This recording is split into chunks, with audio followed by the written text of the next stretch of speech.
from wherever you are. I hope you're doing well and you're still striving to be the best in whatever you are doing. Now, welcome to the PR Guru Show, and today we are going to dive directly into why when a PR person writes a proposal to your organization, then you have to take some time, study the proposal, understand the angle of that public relations officer. Why would he or she do that? And now, what does the proposal entail? And remember, this is Janet Kiriswo, and thank you to the Wala Production and you for always viewing. Now, we want to understand why a public relations officer will propose something in your organization. Now, especially I as a freelance, this is what I do. I do proposals to organizations that I know have the potential to grow, the potential to hit the ceiling, and the potential to always attract more and more clients. Now, what happens?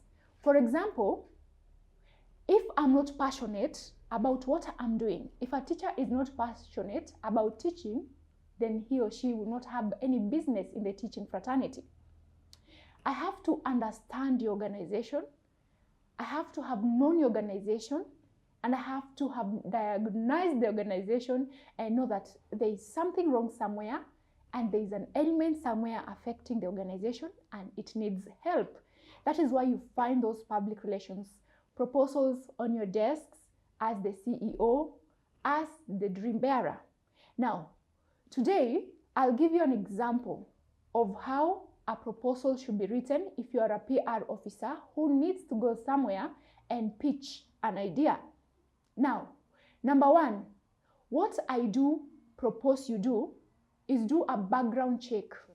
Like I'll tell you, for example, you do a background of a certain firm that deals with a certain product, and you understand, like in the beginning, when I was young, this organization used to flourish so much. And then after some time, it was really peaking. And then after some time, it went down, then it started peaking, then it started doing this and this. You see, have a background check such that you will put it in your proposal. When you're introducing yourself in the introduction letter, you give a background information concerning the organization. For example, I'll say to the CEO or to whom it may concern, and then I'll have the reference be to this organization, application for such a position because of such. And then I introduce myself, and then I write, having observed, having studied, having learned over time concerning this and this and this and this, I feel or I notice that your organizations need this and this and this. And then you tell us who you are. I am this and this and this. I am qualified in this and this and this. And then you finish by telling us, I wish to do the following. If you may allow me, be very humble and very respectful and very professional. And then you sign out with your contacts down there and your position. Now, do not just leave the letter that way.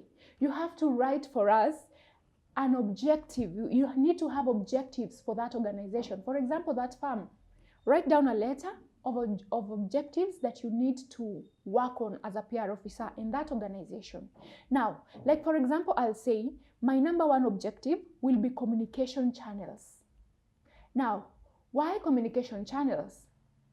Communication channels because I look at how the organization is performing, how the organization has been performing, and clearly I feel like there is something amiss inside the organization.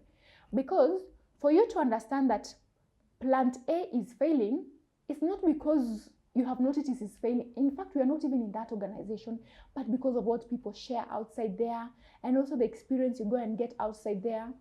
Have you ever been subbed somewhere and then you feel like, oh my God, I wish they knew something. I wish they knew something. I wish this manager just knew something, you know? So the communication channels, as a PRO, in my objectives, I really want to come in and try and see and try and talk to you about how important the communication channels is, because that is the stream. Those are the arteries that give vibrance of positivity or negativity from the lowest person in the organization to the highest person. You get it? Then objective number 2 is managerial skills. What is happening in the managerial skills?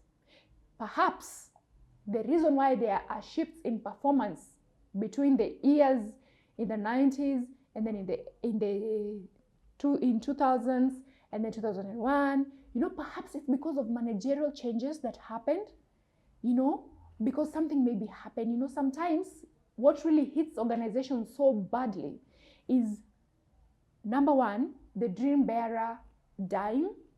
Have you noticed that in some organizations that were performing, when a dream bearer dies, then something just happens in the organization, because that person was carrying the whole brain of it.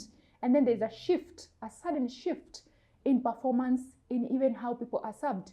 The other thing is change of managers or change of CEOs or change of employees, The other thing is the political goodwill. Unfortunately, there are businesses that depend on political goodwill.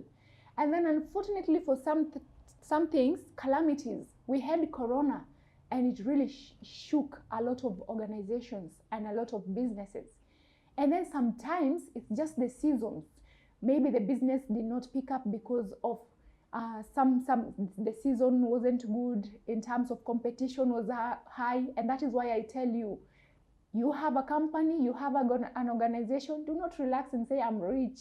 No, competition is so high. We wake up every morning with ideas, and so you have to keep up. So that is in terms of managerial skills. What could be happening?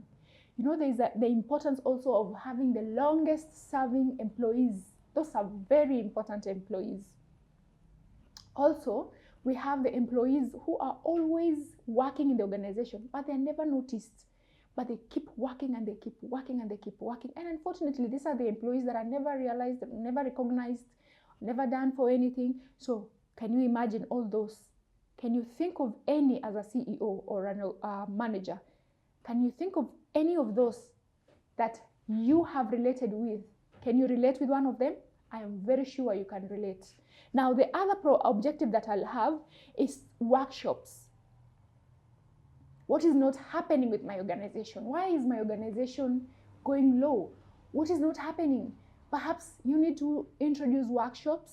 You need to introduce not only workshops within the organization, but also outside the organization.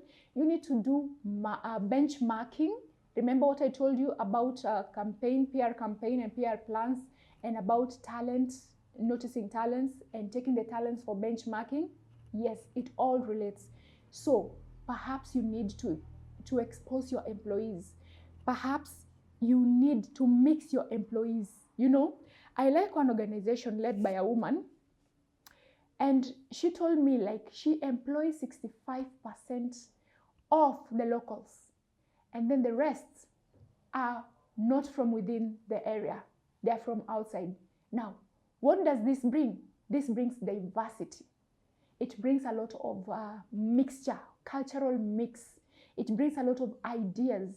It brings a lot of, some specific things that you will never have noticed with people from one locality. And that is why I'm saying, as a CEO, do you employ your own relatives? Because let me tell you, unless you have a focused relative, unless this relative is so principled, then some relatives will put your organization down. Do you employ on merits? So you have to mix, get that idea of workshops and everything, taking people up and down. Don't feel like you're wasting money taking these people. No, you have a specific goal.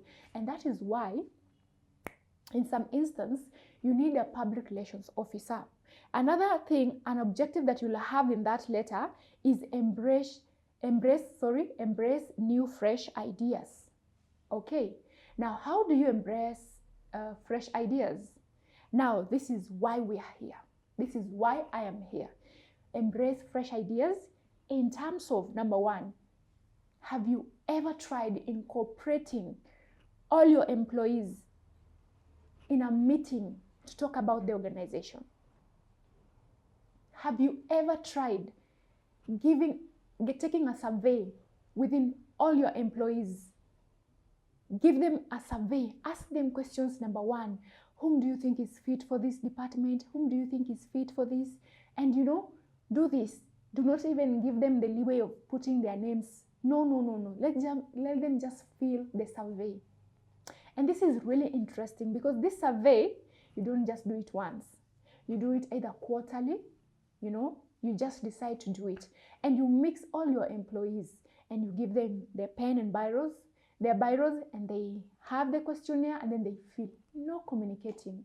Then you go sit down with your team. And which team is that? That is the work of a public relations officer. Because as I told you, we are secretive, we are flexible, we are open to ideas, and we are always motivated. That is why you need a PR officer in your organization. Now, when you do that, you get ideas of, oh, so John has been doing a good job, but I have never even recognized John. You know why you've never recognized John? Because you have always been allowing your HR, your manager to just give you the feedback. It's not wrong to get it from them, but it is also important to have the seventh sense, okay, of trying to understand your other employees. There are some managers or leaders, when they get to the organization, the other employees shake. They get scared, they hide. He's somewhere, he's coming, you see people hiding. And when you see such in an organization, then know there's something wrong you're doing somewhere. No employee of his right senses and mind should be running away from you. No one should be hiding away from you. No one should be feeling insecure like, oh my God, where? You are doing something wrong and you need to correct that.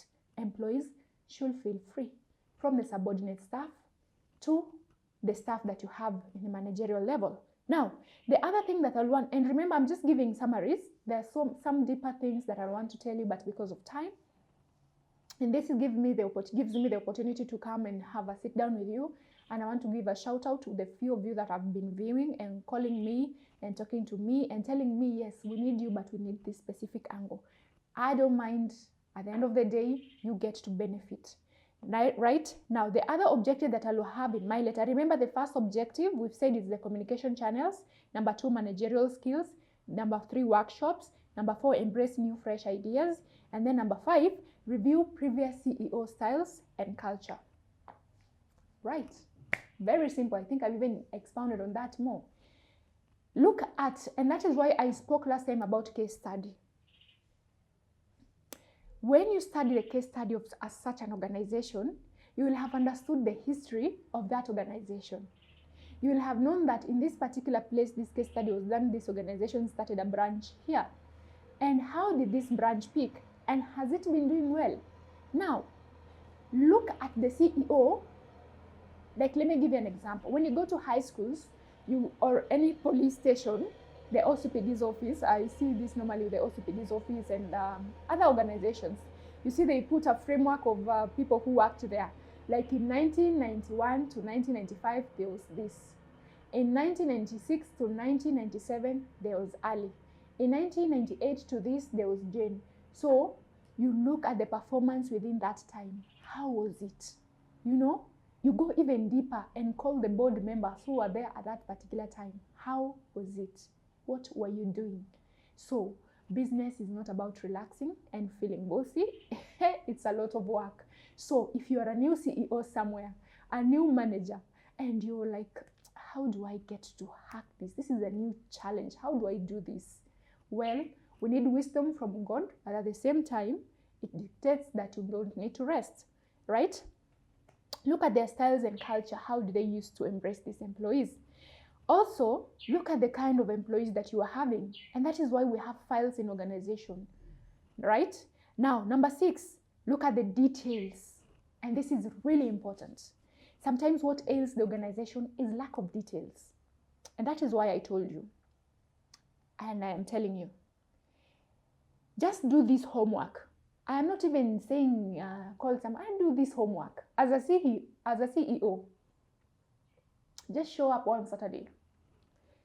Just dress casually, Yeah, do your cape, your hood cape, and just dress casually. And do your mask, and go to your organization. Yeah, just go through the other gate that people don't go through. Just go through the other shortcuts. Pass by, say hi to people, talk to those customers, and see how your employees are so free with each other. So the subordinate staff are so free with each other. You know, go talk to them and then unmask yourself and see them falling. Then there's something wrong you're doing. Nice. Now let's do this. Details as a manager. Salary. Look at the salary of everyone.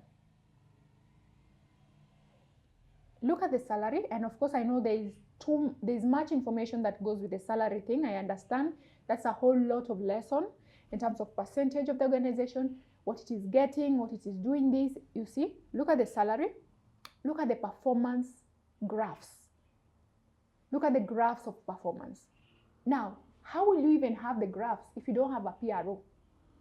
You know, look at the performances of these employees. How will you understand the performances of these employees if you don't have bonuses time, if you don't have employee of the month, employee of the week, employee of the year? How will you know about their performances? You know?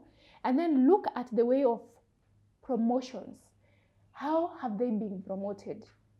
Who has never been promoted? Why is this person never in the promotion list?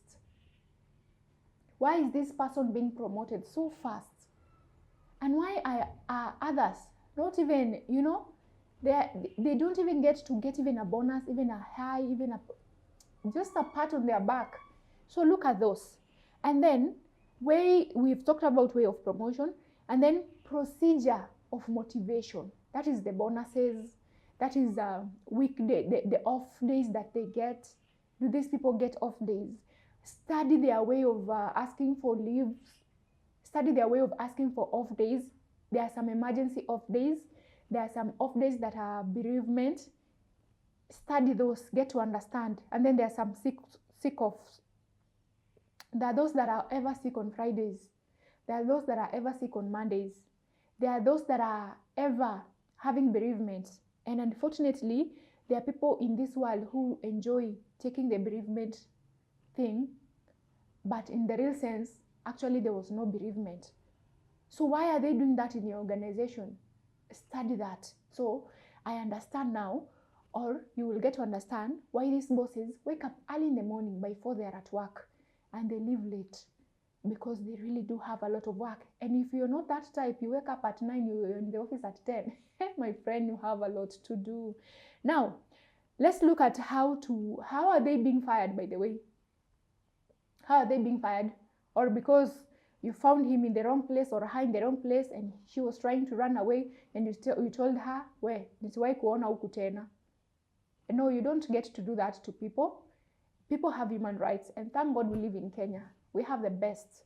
Now, maternity leave. How do these ladies get to be treated when they are getting their natural, when life is happening, you know, at their best moments? How do they get to be treated? You know, someone will argue in an organization, huyo huwa hanazaa kila wakati. That's a very wrong term to use, because number one, that's a personal choice, and this is her right to continue working for you, but also to continue with her life. So when you hear people talking about that, it's two things. Number one, you can never dictate how someone grows his or her family, but at the same time, it shows some level of comfort in the organization, which is good. If she feels like I'm protected, it is good, you know, and this workplace, as long as I do my work well and I do it well, I'll be back. It is good and it is healthy. If someone is as comfortable as to raise a family with your organization, then it is a plus to your organization. Nice. Now, the other thing, before I wind up, do you know there is a bill that is being proposed? Will be in Parliament anytime soon. A bill that proposes that every organization, it will be mandatory for you to provide a place where women will be breastfeeding their kids. Now, shout out to the organizations that already have them, not news to you, But to those organizations that do not have, it is high time you look into that. Start planning how you're going to do it, and this will make parents whom you've employed enjoy their work in the workplace, because they know, I'll just, after 30 minutes, I'll step in there, breastfeed my baby, and come back. Nice? Nice. Now, let me leave it at that for today. But I'll still continue. We still have more. In terms of, there is paternity leaves. How do you treat that man when the wife has gone on maternity? And then there's benefits and allowances. Yes. Do we just go out to do the road shows, to go to do benchmarking, to pitch a tent somewhere, and then at the end of the day we are dry, we don't even have lunch and everything? And that's so wrong. And then the other thing is punishment. How do you punish in your organization? Maybe the punishment way is so harsh and everything. So remember, this is point 1. After you've written your letter and given your background information, you tell the organization why you need to be there. Look at the objectives. We've said communication skills, managerial skills, workshop, embrace new skills, review previous CEO performances, details in terms of salary, the graphs, the analytics, and everything. Let's meet in the second point where we'll be talking about managerial skills. My name is Janet Kiriswo, and this is the PR Guru Show. I hope you're benefiting. Thank you to the Wala Production and you for always viewing. Make sure you contact me. These are my contacts just here. And it has always been nice getting to hear from you and those that enjoy the show and learn from it. Thank you.